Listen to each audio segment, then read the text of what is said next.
Go ahead.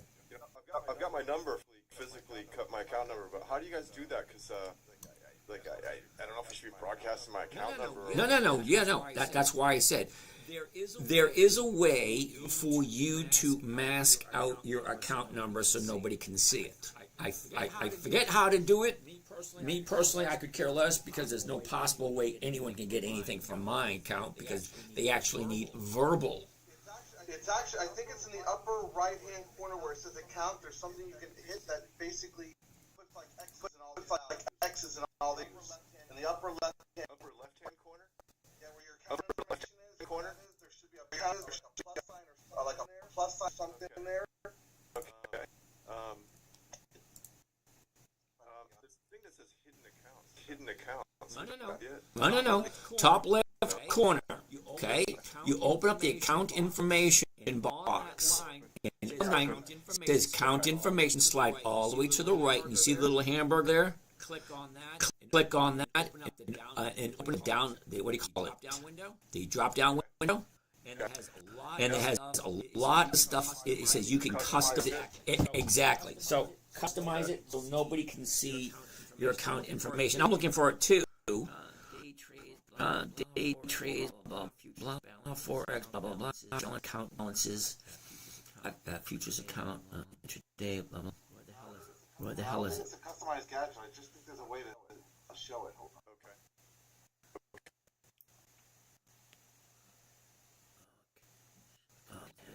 Account available for trading. Don't need that. Don't need that. Okay, yes. So go to where it says account information. Then you see something that says net liquid and day trade. You see there's a little button. You see there's a little corner at the bottom right hand corner, the arrow. Triangle, yes. They'll click that, and then it's going to bring a new screen up, and then there's a thing that says privacy. You can click. Okay. So net liquidity and day trades, the triangle. Right, the triangle in the very corner there. Oh yes, privacy. Yes, I see that. Okay, where's? I'm not seeing it. I'm not seeing it. What triangle? Well, that's not very easy to find, but no, it's not. That's great. Okay, so hold on. You gotta guide me through it. I can't find it either. Do you see where it says net liquid and day trades, James? Net liquid and day Under trades. account information. Yep, got it. There's a little triangle right there in the very corner. Bottom right corner, right next to the word S under trade. It says hide non-applicable items. Is that the one? No. It's not part of the hamburger. It says net liquid day trades. There's a corner when you pop it. It pops up. Got it. Yep. Got it. Got it right there. Very right there on that screen. It says privacy, and there's a little thing you can click. Oh, fucking awesome. Love it. That works. Okay. All right, so we go to account information, top left-hand corner, click on that. The third item down, net liquid trades, is a little tiny arrow, a little tiny triangle in the bottom corner, right next to the S. Click on that. Net liquid trades, privacy, right there. Awesome. So nobody can see the account information. All righty. All right, Paulie, you ready to go? Yeah, I think so. So now, let's see. Zoom. You guys can see my screen now. Hold on. Yep. Oh, good. All right, wait a second. Before we go any further, Paul, do me a favor. Account information. Click on the arrow. We don't need to see that. We don't need to see your watch list. Get rid of that also. Click on the. Yeah, okay, there you go. Click on the arrow. Yep. Get rid of that. Get rid of Trader TV. Don't need that. Make the chart a little bit bigger. Nice. Okay. Now, bring the vertical line between the two. Bring it over a little bit. That looks good right there. Okay. On the gap, the gap. Press on the little arrow next to the gap. Yeah, I don't want to see that. And the same with Kohl's. Click on that one also. Cool beans. All right, see, now nobody knows anything about your account but you. All right, so what are we looking at today?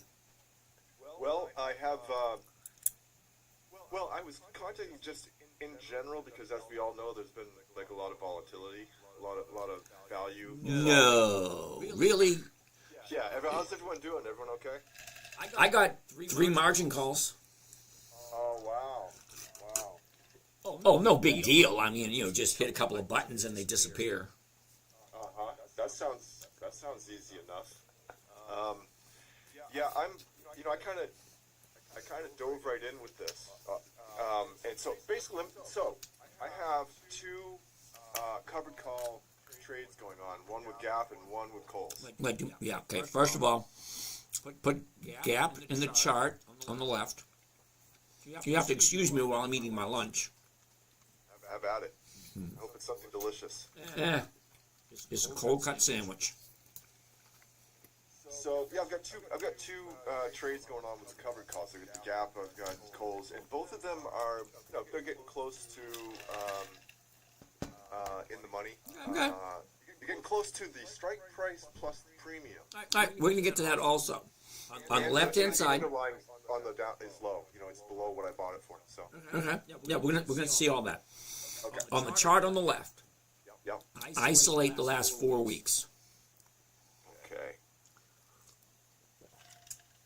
Doesn't have to be perfect. Okay. All right. Something like that. Something like that. See, everything looked perfect. Monday, Tuesday, Wednesday, and then Thursday and Friday came, and we all like, holy shit. Well, look at the good side. All the Democrats said the world's going to end. Well, it didn't. It's still going. Okay?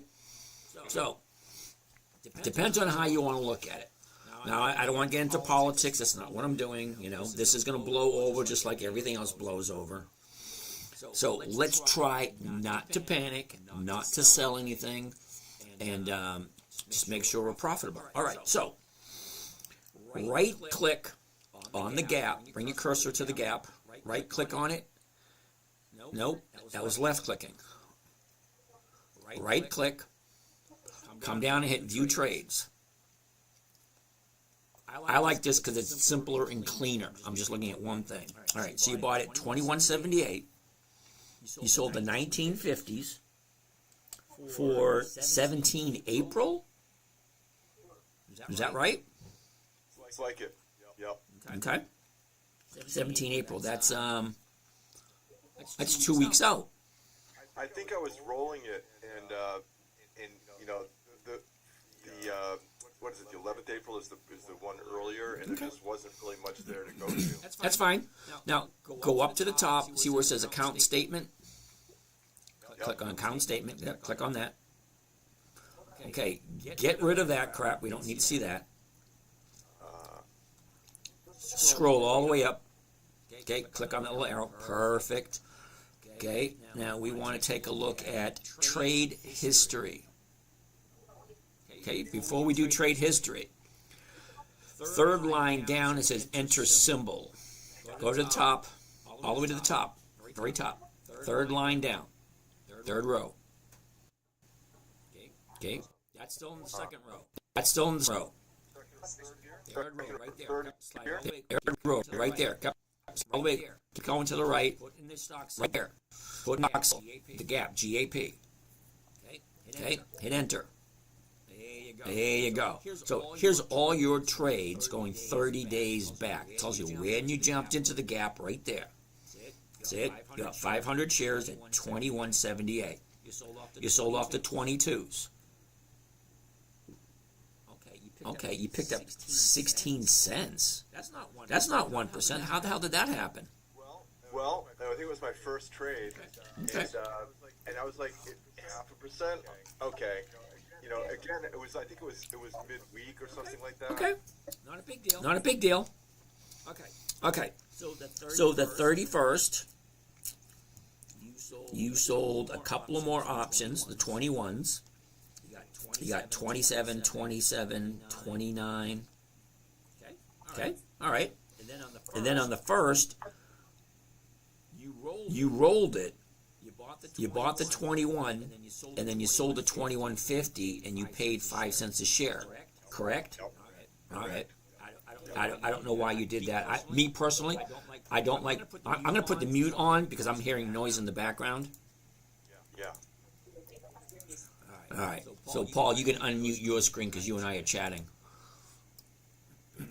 All right. Yeah.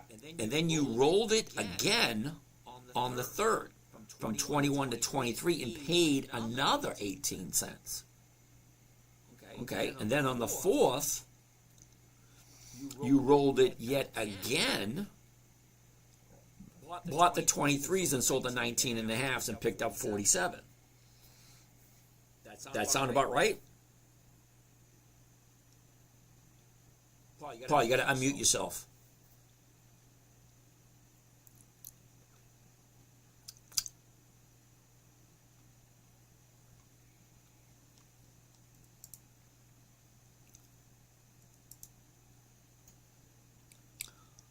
There we go. Can you hear me now? I can hear you now. All right. Great. So I think what was happening there, just to overview, quick broad strokes. One is I'm all new at this, so it was a little rough at first. But the debit parts they're paying to roll it over was because even though I was trying to use your chart reading strategies, the prices jumped. They started going up fast, so it was closing me in. I wanted to hold on to the underlying for one reason, because you got a dividend coming up, an ex-dividend coming up, and I wanted to hang on to the underlying. So, and also I don't really know what I'm doing. I'm learning, I'm getting it, and I'm seeing what you're talking about here. So the goal, and I think I asked you this during your live Zoom the other day, but the goal is to not be paying to roll it over if we can help it. But that's a question that I have. When that price is coming up and starting to get really close to the strike plus the premium price, you have, correct me if I'm wrong, but you have kind of limited options on the short-term time basis. Mm-hmm. Find something that's going to bring you money and keep you from getting called out and all that, or no? Oh, no, you're right. It's always going to come down to a numbers game. Okay, what you paid for it, $21.78. That's never going to change until you dollar cost average. Now, you had an opportunity to dollar cost average on Thursday or Friday, okay, because you would have bought some more at 17. I don't know if you have the ability to do that or not, but that's besides the point. Certain questions are going to be the exact same. What did I buy it for? What's the current strike price I sold? So on the 27th, you jumped in at $21.78. You sold somebody the rights to buy it from you. I'm going to pull up my calendar because I'm kind of curious. What day was the 27th? The 27th was a Thursday. Okay. And that's why you got a horrible number. Okay, you bought it on the 27th, and you sold the 28th, which is the very next day. So you had 2 days of time value. Why that premium of 16 cents is so small. Right. Okay? Yeah, but there's nothing wrong with that. Hey, it's money, right? Right. So the very next week, you sold the 4s. Okay, which just expired this Friday. And you picked up 27 cents and 29. Well, that's more like it. Right. That's not bad, right? Yeah, no, not bad at all. That's like almost perfect. You picked up 16 cents for 2 days. Okay, not bad. Monday, you sold them again, 27, 27, and 29. All right, well, that works. Well, the first, which was Wednesday, okay, you rolled it and then you paid to have it rolled, and you paid $5 per share, which is let me think, $5 per share, 500 shares. Is that $25, something like that? Well, I think it's 5 cents a share. I guess it's the difference, right? Yeah. 5 cents a share. Yeah, 5 cents a share. Okay, Yeah, times 100 is $5. $5. Yeah. It's $5 per contract. Right. So 5 contract is $25. Yeah. Okay, so you paid $25 there. That's right. $25. Yeah. And then on the 3rd, you did it again. You rolled it and you paid 18 cents a share to roll it to the 23s. Yeah. Okay, but we're not done yet. And then on the 4th, you rolled the 17s and picked up 47 cents. Okay, now that's over 2%. So that's 1% for next week and 1% for the week after that. All right, that's fine. That's 43 cents. Yeah, so you get more than that. So you're not that bad at the moment. But now you're on the hook at 1950. Well, look where it is. It's pretty damn close to 1950, isn't it? It is. Okay. Now, if you're going to roll it forward, all right, I don't know why you would go with the 1950. I like to go 2 to 3 strikes out.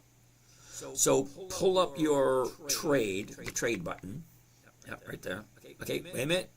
Now, do you see where it's, wait a minute, I'm going to show you something. See where it says Kohl's KSS in the stock symbol? Yep. Come to the right a little bit. See that red number 1? Yeah. Click on that. Change it to yellow 2. There you go. That way your chart and your numbers are linked together. See that? Okay. Cool. All right, now come down to the bottom and delete that because you want that offer right there. Okay. Now you're looking at 14 strikes at the moment. All right. So the 1950s are going for $1.25 to $1.90. All right. Now, hypothetically speaking, yeah, this thing is going to go past 1950 in a couple of days. So I'm trying to figure out, how do we get you out of this without you losing anything?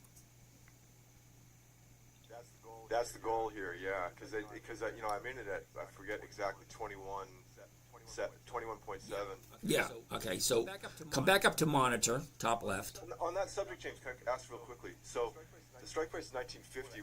We want to add the dollar. What am I in it for? What was that? Where did I get that for? 90 cents, right? So we want to add 90 cents to 1950, really. Wait. Where are you getting the 90 cents?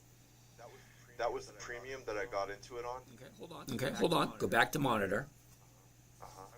I mean, there's a bunch of other stuff. The real account, it's kind of hard to say. Okay, so what? Yeah, what happened on the 4th? Okay, you bought the 23s for 43 cents. Okay, and then you sold the 1950s for 90 cents, and you walked away with 47. So excuse me, yeah, it's 47, right? Yeah. Okay. So then we Wait. Go back to the monitor again. Okay. I'm thinking. Okay, because on Friday it was at 1950. I'm trying to figure out why would you roll it forward on Friday if that option was going to expire worthless? When did you do the 17? You did the 17 on the 3rd. Well, again, there's a dividend, ex-dividend coming up this week. Yeah, I know, but I'm trying to look at the logic here. So on the 1st, which was that Tuesday? Tuesday. Okay, so Tuesday the stock jumped up at 21.30. All right, so the 4th, 21.30. Okay, so you move 21.30 to 21.50 on the 1st, and you pushed it out a week. Okay, and then on the 3rd, which was Thursday, you bought the 21.50s back and you sold it. Yeah. Why would you do that on Thursday? I'm looking at the Thursday. You rolled again on Thursday. So afraid of getting, I'm still learning. That's okay. I'm trying to understand the logic and try to figure out. Yeah, I'm trying to figure out how to get you out of this thing. So I'm trying to understand why you did certain things. Because on Thursday you bought the next week's 21.5s. Which, if you look where 21.5 is on Thursday for next week, look at where it is. Bring your cursor up on the chart. It's quite a ways up. I know, but bring your cursor over there on the chart. I can't see it. Okay, so that's where 21.50 is. That was Thursday. So I'm kind of curious. Why did you move 21.50 up to 23 on Thursday? Partly due to just some ignorance, but I guess I was looking for. I don't know. I don't remember. I don't know what my justification was. I mean, in general, I was trying to hang on to the underlying. Why? But Wait a minute. Answer the question. Why are you trying to hold on to it? Well, I'm trying to think now. One is that I have have well, there's an ex dividend of 16 cents coming up, but also with my account, I wasn't sure if it gets called away, if those funds are available right away. So I wanted to, I don't know the answer to that. Can I use those funds right away? Because one thing I've been running into is I've been making deposits and that sort of thing, and then I'm limited to how much I can actually be trading with it. Like right now, I have another stock. I deposit this money, but I can't do anything on Monday. So I wanted to be able to try to do what I could to keep the 1% coming in every week. In other words, trades. So I wasn't sure if it gets called away if I'd have the opportunity to get to get back into it, get the dividend, and then to continue to trade on it. Okay, say what appears to me is that you're not what do you call that? Squirrel?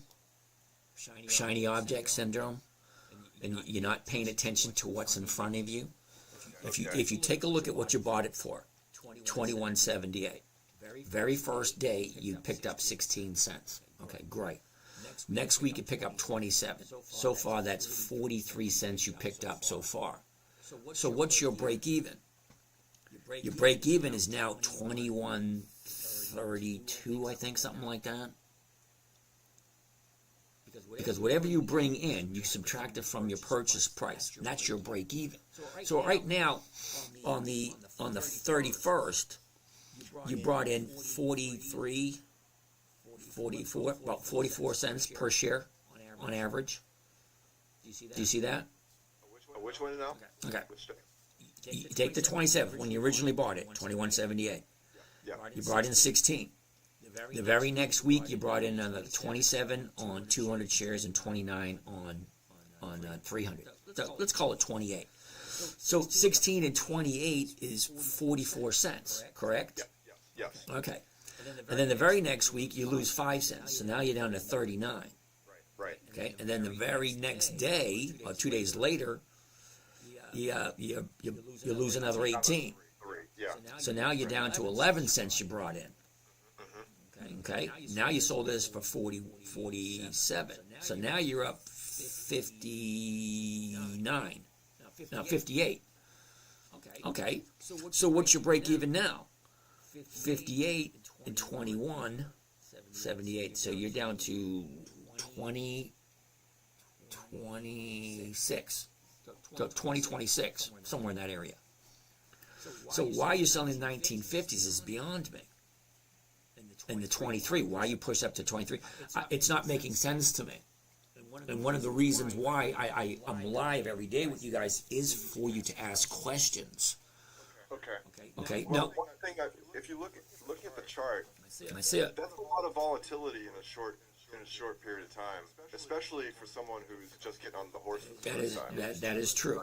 That is true. So I think that's what's going on. I think obviously, like, I'm still trying to figure out the logic behind the changing prices of premiums, and subsequently I've learned that the premiums, the extrinsic value represented by the premiums is that's sensitive to the time, to the expiration date. Correct. So, like, ideally, you'd probably want to,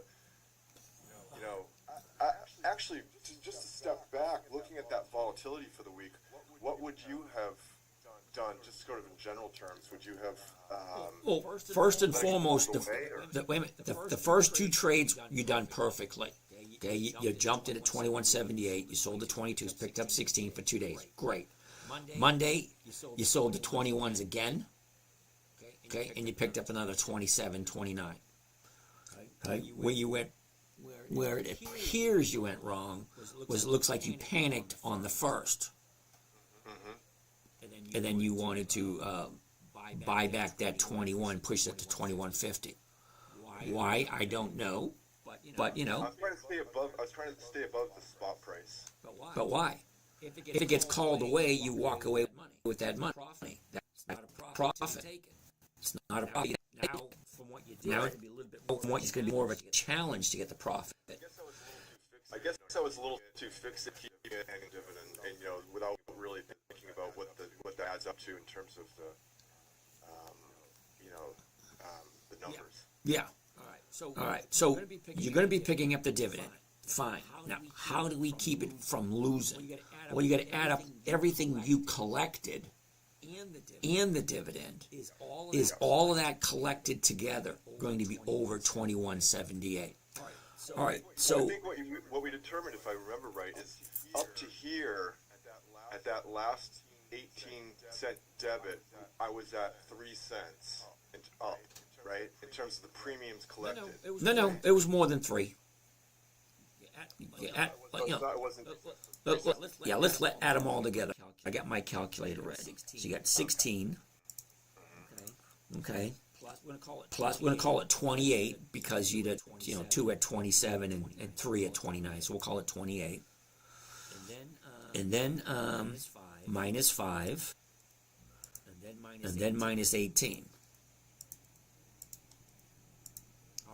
All right. So you get 21 per contract. $21 per contract. Oh, right. Okay. Okay. And then you sold the 47s plus 40. The 18 twice confused me. There's actually, that totals 5 contracts. So Yeah. 1, Yeah. 18. Okay. Correct. Okay. So So that's 21, and then the 47. so now you're up 68 cents a share.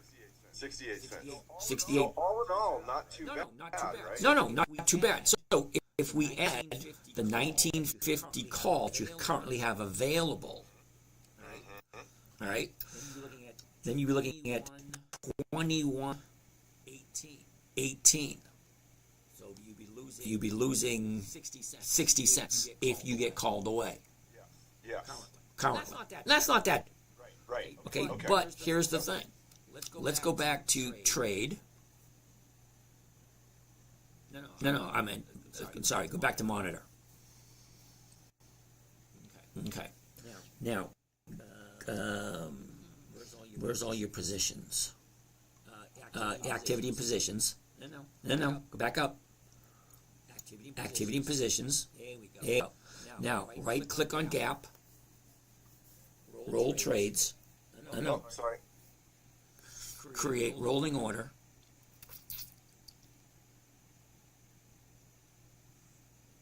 All right. Now, right now the stock's at 1913, and you picked up 47 cents. So break even for whoever may buy this for you, exercise their option, is 1997. Okay, do you understand where I get that number from? I do. Yep. It's the strike price plus what they paid for the premium. All right. Go back to monitor again. 47, right? Yeah, go back to monitor again. Yep. Okay. Click on that little arrow next to gap. Yeah, get rid of that. Okay, right click, view trade. Okay, they paid 90 cents for this option. So if you add that 90 cents to the 1950, the break even for whoever's going to buy this from you is going to be, what, $20.40? That's correct. Okay, so you can get rid of that now. Go back over to the chart. Now, do you see where that price is? $20.40? Okay, you got that much room to play with. So if you leave this alone, go into next Friday, if it gets too close to the $20.50, then you want to roll it forward. You don't want to roll it forward until it gets close for you to be called out. And if it gets close to where you're being called out, roll it forward a week, because you're going to pick up a few more pennies to be break even on this one. Does that make sense? Yes, it does. So that's all. So that's based on the rolling it over strategy with the new strike price. Yeah. So when you roll it over, you don't have to push it out another week. You can just increase or decrease the strike price. Okay. Yeah. So if you roll it over, to the 25th of April, okay, that's going to add another 25 cents onto that 90 cents, which will be about $1.15. So now somebody's looking at 22, 21, and almost 22 bucks to get this from you. Now wait a minute, what was that new strike price? You're saying change the strike price with the rolling over? No. I said when it gets close. Oh, okay. Yeah. So right now, you take the strike price, 1950. Oh, I see. Yes, right. From where it is now, with the premium they paid, it needs to approach 2040 for them to Break even. No. That's just for them to break even. Just for them to break even. Okay. Yeah. If they want a profit, that stock has to go up even further. Okay. So keep in mind, when it gets close to $20.40, then you are in the area of being called away and then losing. So just leave it for right now, but keep my eye on it. Well, that's why we do every Tuesday, Wednesday, Thursday, Friday. We take a look at our positions, see where it is, see are we close to being called out, which could possibly be a loss, or are we good? Well, right now you're good until $20.40. Here's another question: if it were to get called, typically when is there such a thing? But when would you expect it would actually get called away above that 2040? Here you go. It's a good question. Okay, you sold the 1950s. All right. If this goes to 1951 on the 17th of April, and you don't roll it forward because you think that the dollar cost average for whoever bought it from you, you have to remember the market maker will take it away even if it's 1 penny over the strike price. On the expiry date, On the expiration date, correct. Now, right now, your expiration date is set for the 17th of April. That's 2 weeks away. Actually, isn't it the 25th? No. This is because you're looking at rolling it again. Oh, that's right. That's if I were rolling it. If right. you were going to roll it again. Yeah, right. Okay. Of course. So if I leave it, it's the price is at 2041 on the end of the trading on the 17th. The market maker is going to take it. 20. What did we say? 20. Yeah, 24. No. On the what do you call it? On the 17th. If it is at 1951, because remember 2041 is for the stock buyer to exercise his option. Oh, interesting. Yes. Okay. I didn't realize that. The market maker will take it away if it's $19.51 because that's considered as being in the money for the market maker, not for the person who bought the option. Because the person who bought the option bought it at $19.50 and he paid 90 cents a share. So his break even is $20.40. The market maker don't give a rat's ass. If it's at 1951, he'll take it away from you on the 17th. Now the market maker can't take it away from you before the 17th. Only the person who exercised the option can take it away from you before the 17th, not the market maker. So going back just a little bit, if you don't mind, and then well, I don't want to. So in terms of the person potentially buying this, taking it away from me, is there a typical point above the strike price plus the premium that they paid with the break-even point? Is there a point above the break-even point when typically they will take it away? No, everyone's different. Some people will take. Okay, hold on a second. Once it hits $20.40, Right. that's the break even for the stock buyer. Remember, when you're selling options, there's 4 people in the equation. There's you're the seller. There's the market maker. Well, we know what his role is. And then you have the option buyer. Now, an option buyer is not looking to take your stock away. They're looking for that premium to double or triple before they exercise their option. Now, the stock buyer looking to get a stock at a lower value will buy an option, hoping that the stock will go up and they can buy it at a discount. Because if the stock jumps to, let's say, $30, they have the right to buy it from you at $19.50. And then it makes it appealing for them to do so. But at this moment in time, The break even is $20.40. Where will somebody exercise that? Well, I've seen somebody exercise for a penny or two. Because profit's profit, no matter which way you look at it. But most of the people will not exercise it unless there's enough profit available, not just for the, for the profit itself, but the return on the investment. And then you got the commissions and the fees and the taxes to take into consideration. So there's a lot to take into consideration when someone is going to exercise a stock and take it away from you. That make sense? It does, yeah, thank you. But it's always going to come down to a numbers game, Paul. And remember, who's on the dance floor with you? There's you, the market maker, the stock buyer, which we don't know who he is, and then you have the option buyer, which we don't know who he is. But they're there, and they're just waiting to see what happens between now and the 17th. Because they have between now and the 17th to decide whatever they want to do with the option that they purchased from you. And your objective is to roll it over or sell another one or let it expire, whatever happens.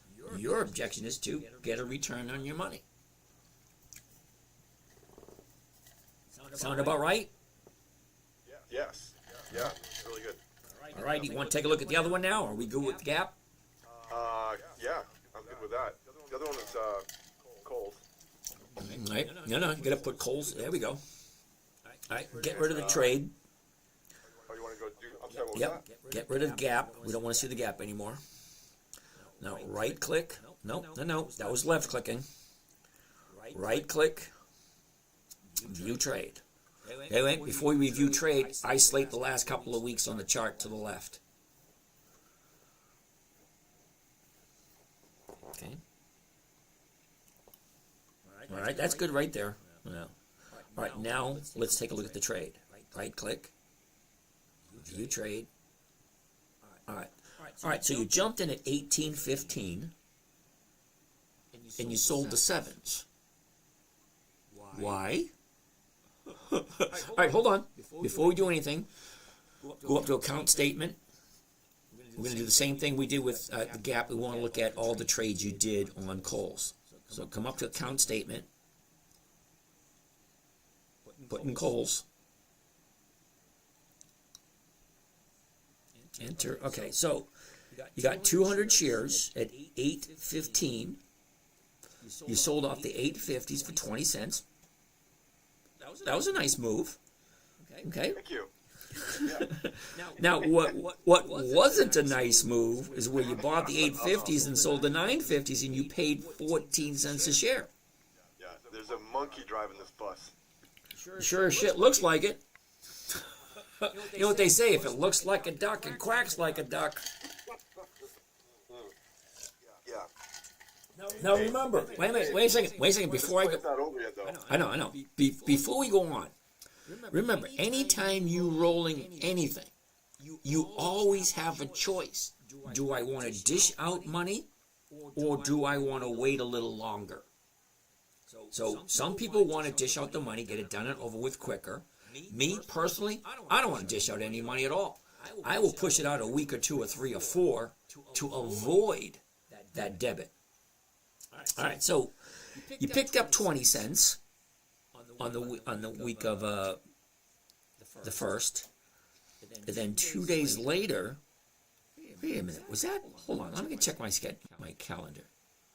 Okay. So Tuesday you jumped into Kohl's. Thursday you rolled it. Why would you roll it on Thursday? Thursday dropped.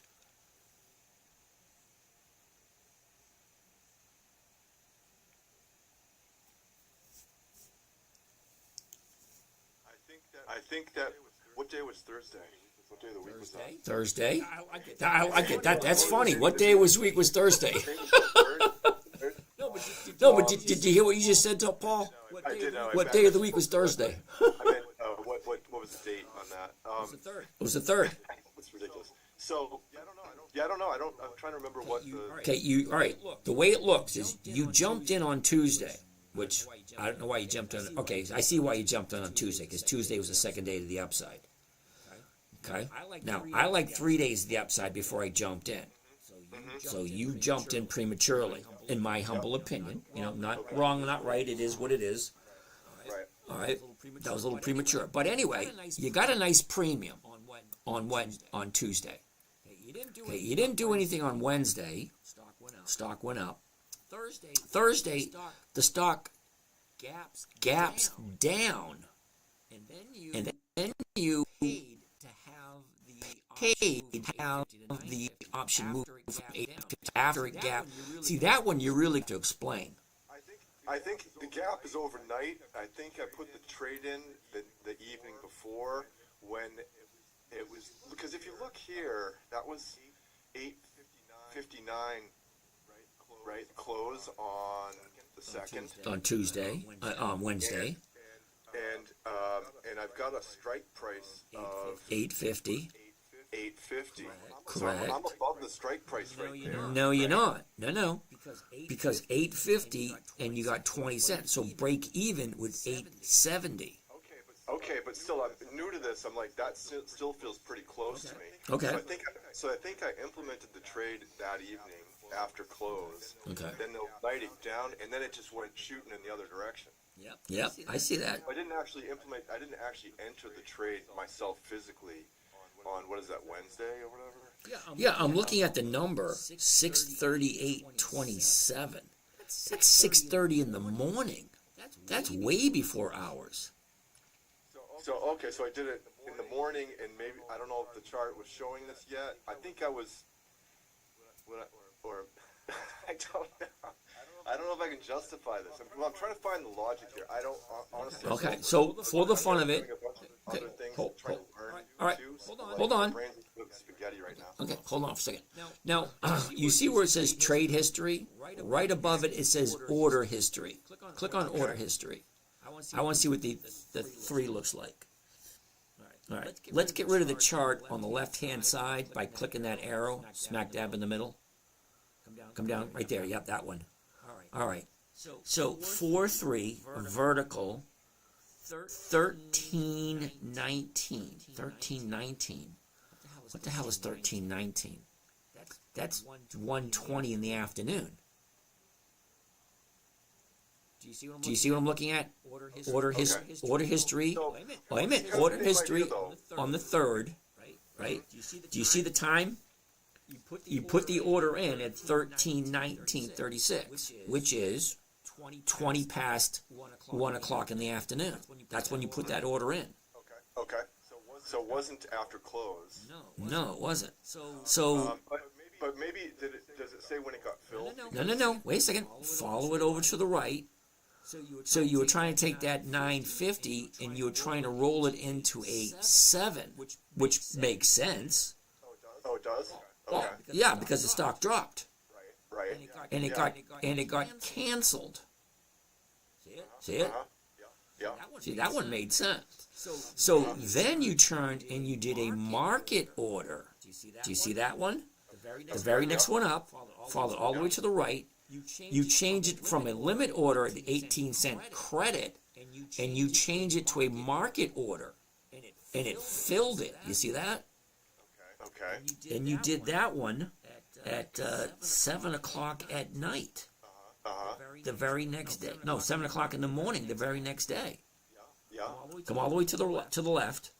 Yeah, I see that right here. Yeah, So okay. So the one I did in the afternoon. that was correct. That one you should have left alone, because that was an 18-cent credit. Right. You should have left that one alone. But then you went in the very next day at 7 o'clock in the morning, and you change it from a limit order to a market order. Is it possible? Because I don't remember, but is it possible that because it's a limit order, it might have sat there, right? And so maybe what happened was then at 7 at night, I saw, that order didn't process. It was canceled because it, and so then I just simply changed it to a market order to implement the trade, right? Correct. That's exactly what you did. You see, on the But at 3rd, that point in time, it was a bad idea because Well- of the time. well, hold on.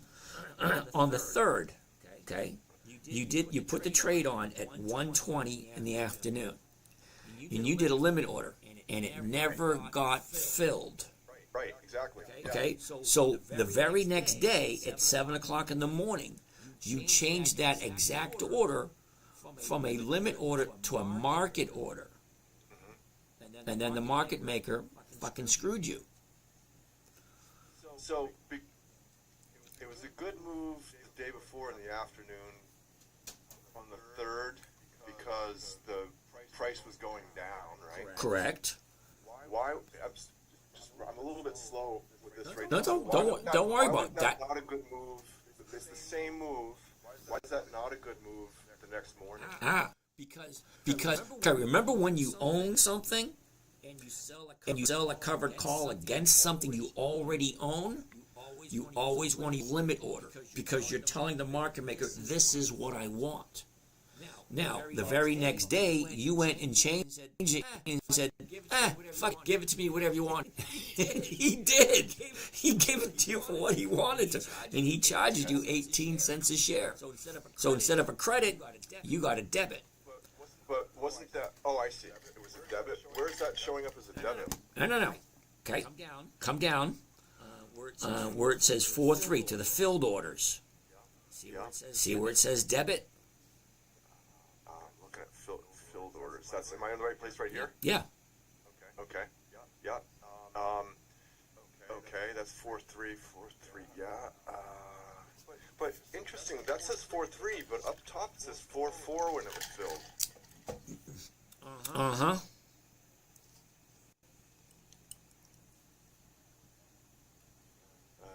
Confused by that. Yeah, I'm confused by it also. I'm taking a look. Yeah, 4-3. You did the 850 to the 950. Okay, and you got a debit. And then 4-3, you did it again. Wait a minute, no, that was 2 of them that filled. And then the last 2 was on the 4th. Yeah. Okay. Yeah, so the first one. All right, if you're looking at the order history, the bottom one in green on the orders, that's where you jumped into position. The second one up. What happened there? What did I do? No, you're at the bottom. You're looking at the fills. Come up a little higher. You're looking at. I'm looking at the order history, not the filled orders. Okay, come down a little, so we're both on the same. Where am I now? I was just confused by the bar turning blue. I didn't know why. Yeah, I know. Okay, you're on the filled orders down below. I want you to come up higher to the working orders. Yep. The order history. Okay, come to the very bottom on the order history. Okay, that's where you first entered the position. Yes. Okay, the next one, come up one. Okay, that one was filled also. Okay, come up one more. That one right there was canceled. That one was supposed to be an 18-cent credit. Okay, on the 3rd. It never filled. So the very next day, you changed it to a market order. Okay? And so instead of a limit order, you change it to the market order, and that's the one where the market maker said, okay, we're going to charge you. So on that subject, as I recall, and I learned this later, but you said this on your live after all this happened, that when you're initiating a new covered call and you're getting into the underlying for the first time, you use a market order. Afterwards, always use the limit order. Is that correct? That is correct. Because when you're doing a market order, entering, the stock and the option are tied together, so you already know what you're going to make. After that one expires and you own a stock, in this particular situation, then you're selling an option against what you already own. And you're telling the marker that's what you want. Well, that's exactly what you did on the 3rd. And it didn't fill because you wanted 18-cent credit. It didn't get filled, so it ended up canceling. So the very next day, you changed it to a market order, and it did fill.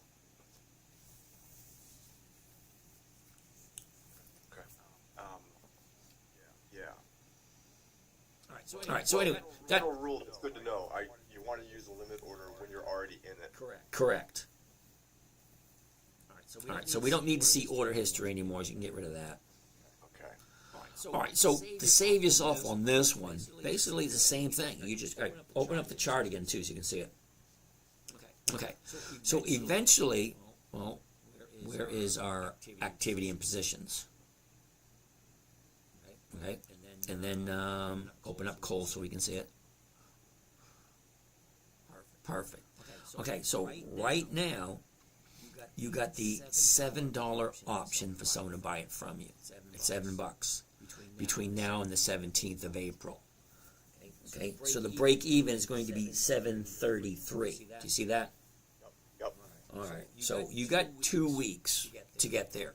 More than likely, it's going to be above 7 in the next couple of weeks. So you got to keep rolling it forward and figuring out where you are. So come to account statement.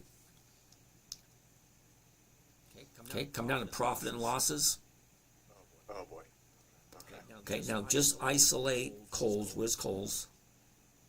KSS right here. Okay. Now profit and loss since open, you're down $300, $287. Oh man. Oh, it's not that bad.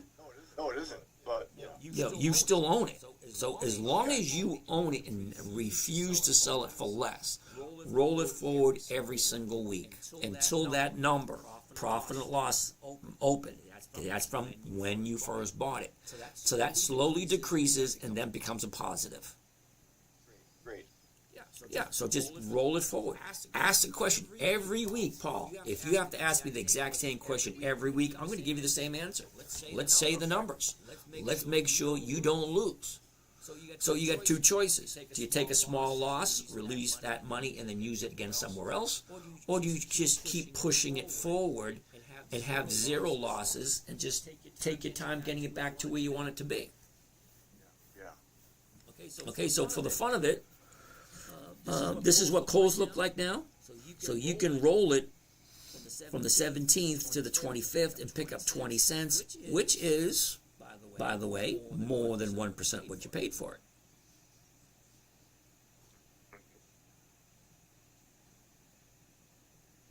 You're getting $40 for a credit if you're rolling it forward. Okay? Yeah, so don't do it now. Wait to see what happens Monday and Tuesday. Okay. Okay, so ask me on Monday. What is going to happen Monday and Tuesday? Do you know? We don't know. Because we had the big drop Thursday and Friday, because remember, everyone panicked. Okay, a lot of people don't understand what tariffs are and how they actually affect the economy. Okay, my simple way of looking at it: you don't want to pay a tariff, fine, buy stuff made in America. Simple. You won't have a tariff if you buy something from your neighbor. Anyway, so people were panicking on Thursday and Friday. That's why everything dropped. What's going to happen Monday? Well, we'll find out on Monday. Okay, it's not that far. It's coming whether we like it or not. So tomorrow we'll be here. What happens tomorrow morning? Well, is everything going to jump up? Everything going to go sideways? Or is everything going to go down? We don't know. Fair enough? Yeah. That's really helpful, James. You really helped me make some sense out of that chaos. So I appreciate it. Thank you so much. Well, number 1, never buy something you don't want to hold on to.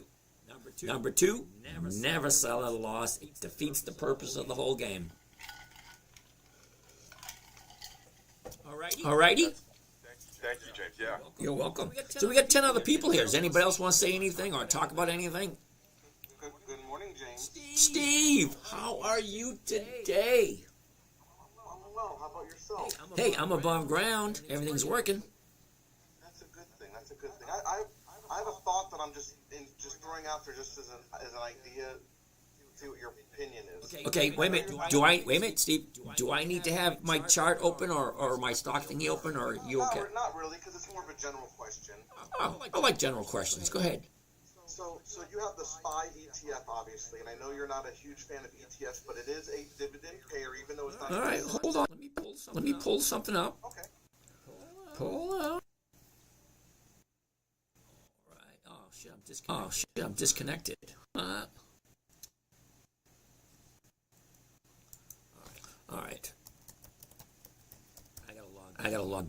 in.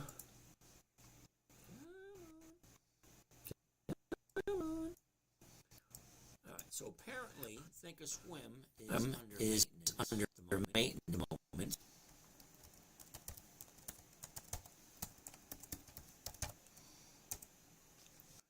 All right, while it's logging in, while it's spiders, huh?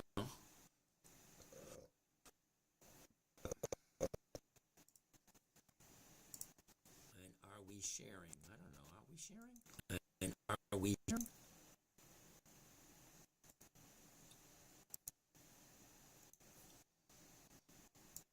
Alrighty. Give me a second while I try to figure this out. Oh, there we go, right there. Give me a second while I try to figure there.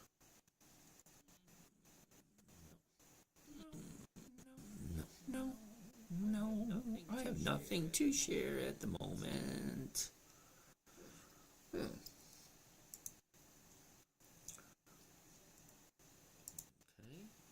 Okay. All right, let's see if I can pull up spiders. All right, let me pull up spiders on this. I'm disconnected, so apparently I can't.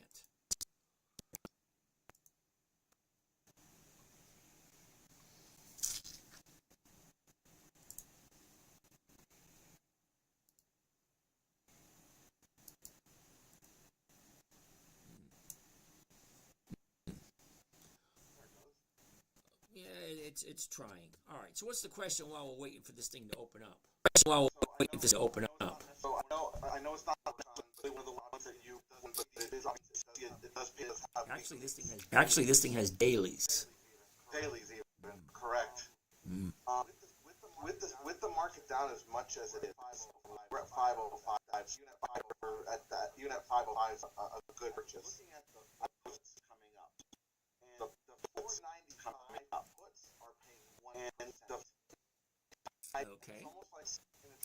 Okay. It's almost like if you're yourself in a position as in general market, if you put on the 495, that yourself in a position, but you collect your 1%, 5% drops below 490, it drops below 195. You can start selling calls, and you can even put another put in to DCA if the market continues to drop, and you're still at a good entry point for recovery. You're absolutely right. I'm not quite sure if that's what you wanted to hear. No, I'm saying, but that's not normally one of your strategies, because you're looking to get in and out. You're looking to do the dividend kings. You've never really talked about ETFs before. I don't like ETFs because you're giving your money to a computer to trade for you. Okay, and I got nothing against people doing that. More power to you. But returns are the ETFs giving. Okay, we looked at the spiders, but the returns are less than 0.5%. So that's why I don't do spiders, paying 0.5% for the year. Yeah, no, thank you. Now, if you're buying in, that's a different story. But as in a whole, people like to buy the spiders and just hold on to the ETF. Well, great. Well, look at the returns. Not that. But for a play like that, if you're just strictly looking for play based on the chart movements, well, yeah, they have a name for that. What do they call that? Swing trading. Swing trading. My concern is, if you remember back in 2008 when we had that downturn, and I'm not saying we're the same, then even during that earnings report, if you look back, and even earnings, so maybe switch to earnings this time, so maybe a couple months in 2008. But if you remember 2008, company good not with earnings, it felt like they were punished. Every earnings report, a stock earnings punished, a stock was punished, and that was leveraged to go down. And it's almost concerned about getting a stock with a covered call, holding on to it through earnings and want to get punished. And then all of a sudden you're kind of stuck in individual stocks, whereas on SPY, you're at least mitigating the risk a little bit. Correct. I see that. I mean, I wouldn't do this under normal circumstances. I'm just thinking, worse, you're holding a Correct. stock doesn't have to go. I don't know if that's a good way of thinking about it, or I don't know if that's a good way of thinking about it. Well, it all depends on what your outcome is. Now, remember, my outcome is different than everyone else's. Mine is preservation of capital, safe. That's mine first and foremost. Okay. Wouldn't that be safer then? What if a stock doesn't have to go through? Because for example, if I've got Best Buy, or if I've got Kohl's, or if I've got Kohl's, or Gap, where we went through, and we're rolling and we're through earnings, rolling. There's no other. And you roll have there, and in earnings, no matter what the information comes out at, because they're going to say, oh, because of the tariffs, our sales are going to go down. And you see, they're going to say, oh, 15% drop on our stocks, like it's going to go down. Yeah. You see, like stocks buy might be conservative. Yeah. Most might be conservative. Well, that's something we need to take into consideration. Now, when I own something, earnings into consideration if I already own it. Now, if I'm thinking into it, maybe I will take a look at one of the earnings. Because I say it all the time. I've seen positive earnings where stocks go down, and you're just saying the same thing. Positive earnings go down. Yeah, well, I don't pay much attention to the earnings. I pay attention to the dividends. Now, if the dividend is coming up at the same time, yeah, maybe then I'll take a look. But for the most part, I usually don't. But you're right. For the Safe to assume after the downturn that we had in 12 years of recovery, most people doing this strategy are going to be holding on to the stock they've already had in their portfolio before the market went down. correct.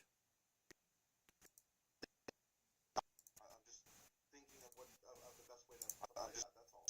Well, no, that's a great idea. Well, no, that's a great idea. But how are you doing? What am I doing? What the hell? Sorry, I'm just looking at my confirmation. Huh.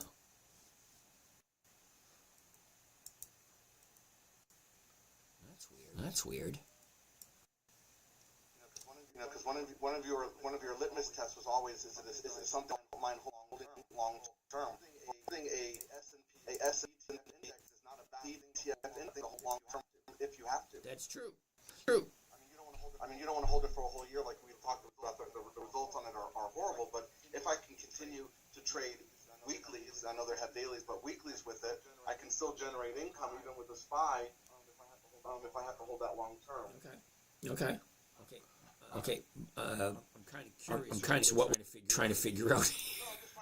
Does that fit your strategy? Does that fit your 1% per week? Is that something that you would put in part of your strategy? Because I've never heard you talk about utilizing the weeklies on the ETF before. I don't, because there are very few ETFs that actually have numbers that I enjoy. Me specifically, I want consistent profitability, which SPY doesn't have. They go up, they go down, they go up, they go down. So I don't even look at the spiders. Now, if I'm going to look at an ETF, I want to look at one that's consistently profitable. And I haven't really found very many of them. $500 a share is a little pricey for me.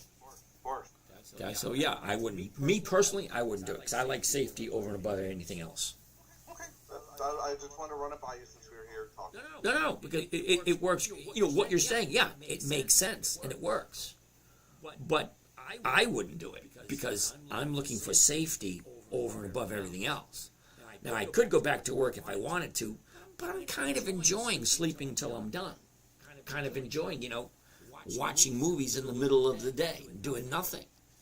It's kind of refreshing after, 30, 40, 50 years of working every day. I'm trying to get there. Working on it. It's like, when you take a vacation, if you're on vacation a little bit too long, you think to yourself, like, you should be doing something, but you're not. Yeah, it's been a long time since I've had one of those vacations. Really? It's like, well, all right. Okay, what do you usually take? 1 week, 2 weeks? 1 week usually, yeah. 1 week? Try to time it for those 11-day, if you can. Yeah. All right. So towards the end of the vacation, don't you feel a little antsy? Want to go back to work? No. Really? No, because I wake up every day and said, I didn't do anything yesterday. Shouldn't I be doing something? And I think, like, I don't have to, but I have like 47 projects that I'm working on.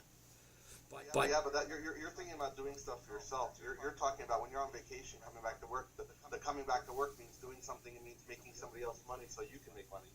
That's true. Okay, yeah. So I'm at that point where it's like I have so many projects. I got an electric boat that I'm converting to run on electricity. It's like, okay, but it's not that important. You know what I mean? It's just a toy for me to play with, but it's a project. Anyways, I'm still working. I'm just not getting paid anymore. That's the way I look at it. But yeah, that's interesting. What you're saying, it does work. What you're, but it's not something I want to do because I'm in a different position. You know. I've been doing primarily paper trading, and I'm getting to the point now where I feel comfortable going into real money trading. But the timing of the markets obviously is the hesitation. Actually, the timing of the market is perfect. I'm starting to think now that we're not at the all-time highs, getting in, but at the same time, since we do not know what's going to happen in the next couple of weeks, the last thing I want to do is jump in and all of a sudden have five that I am married to for the next 6 months while it covers. I hear you. That's all. I'm just trying to think. That's all. What the versus a SPY. Wouldn't have to go through earnings versus if I get 5 stocks that good come Monday or Monday that I'm kind of roll through earnings because I own them already. I hear you. It's always best. I saw, if I may interject on this Sure. general movement. Of course, it's pretty new to all this, but I did happen to come across a pretty complicated graph information. But he showed basically going all the way back to like 100 years what happens with these downturns and where it might bounce. And he basically had a line drawn at like when the S&P 500 hits 4,800 is where it's going to bounce back towards the upside. I don't know if it's true or not, but they were looking at the 200-day moving average and where it goes compared. There's a thing called I forgot the name of some sort of cloud, and exactly. And I think the number and I think I saw the same thing. 47, 40. Yeah. It's just a guesstimate, but that's why I was thinking you're looking at something like an SPY or something that's market driven, PY or driven, 10-cent drop, and SPY is another 2-3% down from the 13% down. It's already down a month. I mean, at that point, you're close to very territory already. Well, for me, it always comes back to the basics. For me, what am I buying it at? To the basics. What am I buying it? Where do I see it? Now,